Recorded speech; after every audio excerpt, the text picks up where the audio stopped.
ఒక యవనస్తుడు పరిచయం అయ్యాడు. ఆ యవనస్తుడు పరిచయం అయిన తర్వాత ఆయన మరి ఆ పెద్ద తుఫాను అప్పటికప్పుడు సడన్గా వచ్చిన తర్వాత వేసుకోవడానికి ఒకే జాకెట్ ఉంది. అంటే ఎవరైతే ఆ జాకెట్ని ధరిస్తారో ఆ వాటర్ ప్రూఫ్ జాకెట్ని వారు మాత్రమే బ్రతుకుతారు. ఈ పెద్ద ఆయన దగ్గర ఉన్నటువంటి ఆ వాటర్ ప్రూఫ్ జాకెట్ని ఈ యవనస్తుడికి ఇచ్చేసి ఈ యవనస్తుడికి చెప్పాడు ఏమనంటే, నాయన నా జీవితం అయిపోయింది, ఇంకా నేను వృద్ధాప్యంలోకి వచ్చేసాను కనుక మరి ఈ వాటర్ ప్రూఫ్ జాకెట్ నువ్వు వేసుకుని ఈ తుఫాన్లో నుంచి నువ్వు బయటపడు అని చెప్పాడు. వెంటనే ఆ యవనస్తుడు చాలాసేపు ఆ పెద్ద ఆయన్ని బ్రతిమలాడి ఎలాగైనా సరే ఒడ్డుకు తీసుకుని వద్దామని ప్రయత్నం చేశాడు, కానీ అది అంత మాత్రము కుదరలేదు. అప్పుడు ఏం జరిగిందంటే యవనస్తుడు చక్కగా వాటర్ ప్రూఫ్ జాకెట్ వేసుకుని ఒడ్డుకు వచ్చాడు. వచ్చిన తర్వాత కొన్ని దినములు అయిపోయింది. కొన్ని దినములు అయిన తర్వాత అక్కడ ఒక స్మారకుడు జరుగుతూ ఉంది. పెద్ద ఫోటో పెట్టారు. అందరూ కూడా ఆ చనిపోయిన ఆయన కోసం చాలా గొప్పగా చెప్తా ఉన్నారు. చెప్తా ఉంటే యవనస్తుడు చూసి, ఈయన వల్లే కదా నేను రక్షింపడ్డాను, ఈయన వల్లే కదా నా ప్రాణం ఈరోజు నిలబడింది అని చెప్పి, నాకు ఒక 5 నిమిషాలు అవకాశం ఇవ్వండి, నేను మాట్లాడతానని చెప్పి అక్కడ ఉన్నటువంటి పెద్దలను అడిగాడట. వెంటనే వారు అన్నారట, ఆ అబ్బాయికి అవకాశం ఇవ్వండి అని చెప్పారట. వెంటనే వారు ఆలకించి ఏం చేశారంటే ఆ యవనస్తుడికి అవకాశం ఇచ్చారు. ఆ యవనస్తుడు ఒక మాట చెప్పాడు. ఏంటో తెలుసా, ఈరోజు నేనున్నానంటే మీరందరూ కూడా చెప్పారు కదా సాక్ష్యాలు, చనిపోయిన ఆయన కోసం.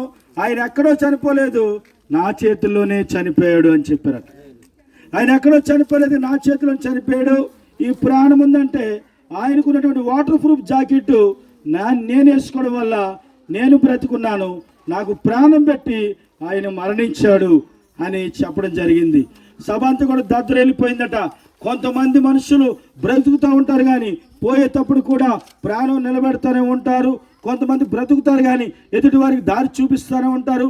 కొంతమంది బ్రతుకుతారు కానీ మంచి చేయడానికి ఇష్టపడుతూనే ఉంటారు. అయితే ఇక్కడ ఒక విషయం గమనించాలి.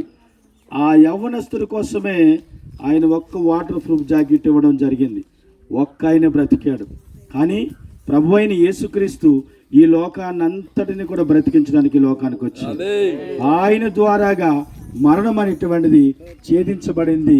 దినమెల్ల కూడా ఆయన 2 చేతులు చాపుతూ నా ఎద్దుకు రండి, నేను మిమ్మల్ని ప్రేమిస్తానని పిలిచేటువంటి వాడి భూమి మీద ఎవరైనా దేవుడు ఉన్నారంటే ఆయన ప్రభు అయిన యేసుక్రీస్తు. ఆయన సమాధానం ఇచ్చేటువంటి వాడండి. కనుక మనమ ఎవరు ఆయన అంటే యేసుక్రీస్తుని నమ్మినటువంటి వాడు. ఎవరు ఆయన అంటే దేవుడు ప్రేమని కనుగొన్నటువంటి వాడు. కనుక వయసు చాలించిన తర్వాత నేను ఒక ప్రాణం పెట్టాలని ఆయన ఒక్క వాటర్ ప్రూఫ్ జాకెట్ ఇచ్చి ఆ యవనస్తుడు ప్రాణాన్ని నిలబెట్టాడు.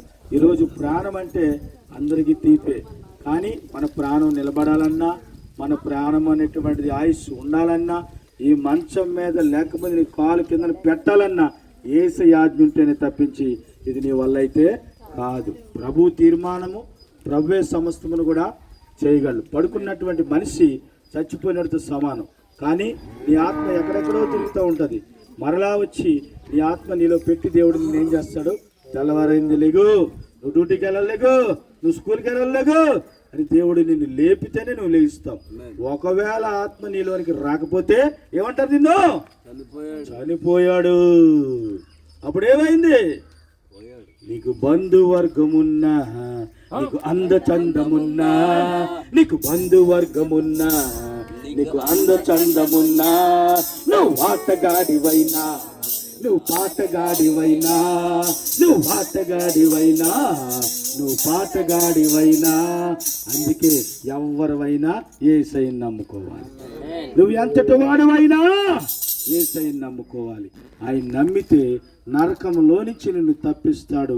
ఆయన సజీవుడైన దేవుడు. హల్లెలూయా. ఎంతమంది మేము నమ్మడానికి గల కారణం ఏంటంటే యేసు ప్రభు రక్షించేవాడు. ఈ రోజే రక్షణ దినము, ఇదే అనుకోలా.